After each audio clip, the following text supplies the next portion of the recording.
Welcome back to the universe of power. If this is your first time tuning in, welcome. Please like, comment, and subscribe for all things within the Power universe. While episode 3 went at a slower pace than the first 2 episodes, I believe that this episode gave us the most clues and Easter eggs so far. There were a few underlying moments in this episode that I believe will ultimately lead the show in a direction that we have all been waiting for. And just a heads up for anyone that hasn't seen the OG Power series, it would be best if you go back and watch the series to get a better understanding of not only Kanan's character, but the direction that Power Book 3 is heading towards as well. If you are unfamiliar with who Breeze was to Kanan, or who Ghost was, then I think you will be somewhat unaware of how much Breeze was a major factor. In episode 3, I believe we saw an underlying moment that may have went over a few people's heads. We saw Lou stumble across a jazz club that caught his interest. He comes across the owner of the club that goes by the name Shirley Bowmer. We learned that Lou's father was a jazz musician that Shirley ended up knowing back in the day. We saw Shirley tell Lou that she has been struggling to run her club over the last few years, and I believe that Shirley could possibly end up selling her club at some point, which could lead to a potential buyer in Lou. But I believe that if Lou just so happens to buy the club from Shirley, he will end up really struggling to stay in business. Which could lead to Lou selling the club to none other than Ghost's father, Curtis St. Patrick. Another major clue about a future character that we all have been waiting for was shown this episode. When Rock was meeting with the realtor about potentially taking ownership of the beauty salon, we saw Tommy's name spray painted on the boarded up store. Now you could be in denial and say that this doesn't mean that Tommy Egan was the one that did this. But it's blatantly obvious that they are teasing his debut appearance for the near future. For those that keep saying Ghost and Tommy are too young to appear, I must once again remind you that the show is not going by every character's accurate age. We were originally told by Kanan in the original Power series that he jumped into the streets at the age of 12. But in Power Book 3 Kanan was 15. Therefore, it would not be out of the ordinary for Ghost and Tommy to appear a few ages older than what their actual age is. Or even if we saw a time jump within the next season or 2, I believe that Ghost and Tommy will be the next phase within Kanan's story after Breeze makes himself known. In my opinion, between the introduction of the jazz club and the spray painting of Tommy's name on the abandoned store, I believe that this episode planted the seeds for Ghost and Tommy's arrival.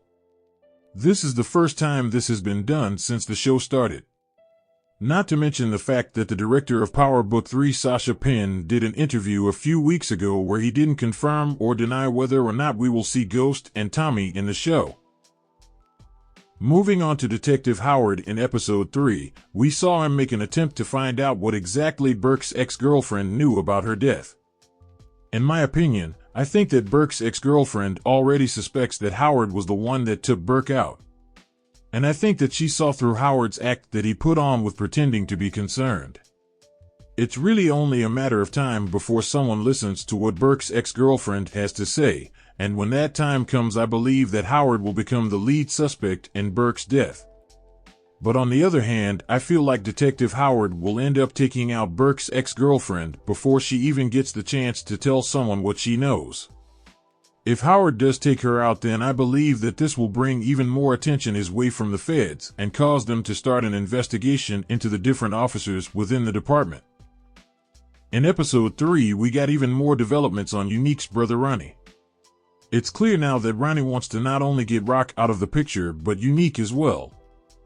It's really obvious that Ronnie wants to take control over the streets, and he sees Rock and Unique in his way from doing so. If Ronnie wasn't going to be a major factor going forward in the show, then I don't think that we would have been seeing as much build-up for his character that we have been shown. Just think back for a second to the original Power series when we were first told about Breeze. The main question we the audience had about Breeze was, how did he have Kanan working for him with Rock still in the picture?